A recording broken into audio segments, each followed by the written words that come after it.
अंग्रेज समझ गए थे कि बंगाल की धरती से निकला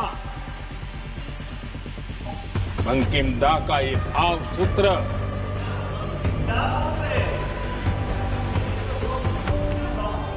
बंकिम बाबू बोले। अच्छा, thank you thank you thank you thank you thank you, आपकी भावनाओं के लिए मैं आदर करता हूं। बंकिम बाबू ने थैंक यू दादा, थैंक यू। हाँ,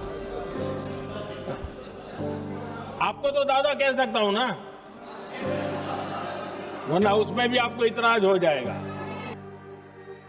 কালকে বঙ্কিমচন্দ্র চট্টোপাধ্যায়কে বললেন বঙ্কিমদা, যেন মনে হচ্ছে হরিদা আর শ্যামদা। বঙ্কিমচন্দ্র চট্টোপাধ্যায় যিনি ন্যাশনাল সং রচনা করেছিলেন, তাকে এইটুকু সম্মান দিলেন না? আপনাদের তো মাথা নিচু করে নাক্ষত দেওয়া উচিত জনগণের কাছে, তাতেও ক্ষমা হবে না। আপনারা অসম্মান করেছেন দেশের ইতিহাসকে, দেশের সংস্কৃতিকে, দেশের আন্দোলনকে। बंगाल की राजनीति इस वक्त दा और बाबू के विवाद पर सुलग रही है। लोकसभा में वंदे मातरम के 150 वर्ष पूरे होने पर हुई चर्चा के दौरान प्रधानमंत्री नरेंद्र मोदी द्वारा बंकिम चंद्र चट्टोपाध्याय को बंकिम दा कह देना तृणमूल कांग्रेस और मुख्यमंत्री ममता बनर्जी को खूब अखड़ा।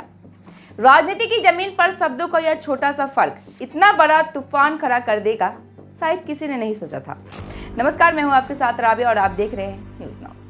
लोकसभा में सोमवार को वंदे मातरम के 150 वर्ष पूरे होने पर चर्चा चल रही थी और इसी दौरान प्रधानमंत्री नरेंद्र मोदी ने अपने संबोधन में बंकिम चंद्र चट्टोपाध्याय का जिक्र करते हुए उन्हें बंकिम दा कह दिया।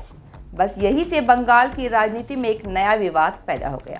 तृणमूल कांग्रेस के वरिष्ठ सांसद सौगत रॉय ने तुरंत इस संबोधन पर आपत्ति जताई। उन्होंने कहा कि बंगाल में बंकिम चंद्र चट्टोपाध्याय जैसे महान हस्तियों को दा नहीं बल्कि पूरी मर्यादा के साथ बंकिम बाबू कहा जाता है। प्रधानमंत्री मोदी ने भी स्थिति को समझते हुए अपनी बात सुधार ली और सौगत रॉय की भावना को सम्मान दिया। उन्होंने यह कहते हुए बात को हल्का करने की भी कोशिश की, तो क्या अब मैं आपको दादा कह सकता हूँ? लेकिन यह विवाद यहीं नहीं रुका। कुछ बिहार में एक विशाल रैली को संबोधित करते हुए मुख्यमंत्री ममता बनर्जी ने पीएम पर अब तक का सबसे आक्रामक हमला बोला। उन्होंने कहा कि प्रधानमंत्री ने बंगाल की महान हस्ती को हल्का सा संबोधन देकर बंगाली संस्कृति का अपमान किया। उन्हें पूरे देश से इसके लिए माफी मांगनी चाहिए। भाजपा ने साबित कर दिया है कि वे बंगाल की भाषा, संस्कृति और भावनाओं को समझती नहीं है। ममता बनर्जी ने तो यहाँ तक चेतावनी दी है कि यदि भाजपा बंगाल में सत्ता में आती है तो राज्य की गौरवशाली विरासत को नुकसान पहुंचाएगी। उन्होंने कहा कि बंगाल बंकिम चंद्र चट्टोपाध्याय जैसे महान व्यक्तित्व का अपमान कभी बर्दाश्त नहीं करेगा। यह विवाद सिर्फ राजनीति का नहीं बल्कि भाषाई और सांस्कृतिक समझ का भी है। बंगाल में दा या दादा का इस्तेमाल अपने से बड़े, परिचित और मित्रवत लोगों के लिए किया जाता है, जबकि बाबू किसी महान, सम्मानित, ऐतिहासिक या विशिष्ट व्यक्तित्व के लिए सम्मान सूचक शब्द है। बंकिम चंद्र चट्टोपाध्याय, रविंद्रनाथ टैगोर जैसी महान हस्तियों के लिए दा का प्रयोग करना अनुचित माना जाता है और हिंदी भाषी प्रदेशों में यह फर्क इतना प्रचलित नहीं है।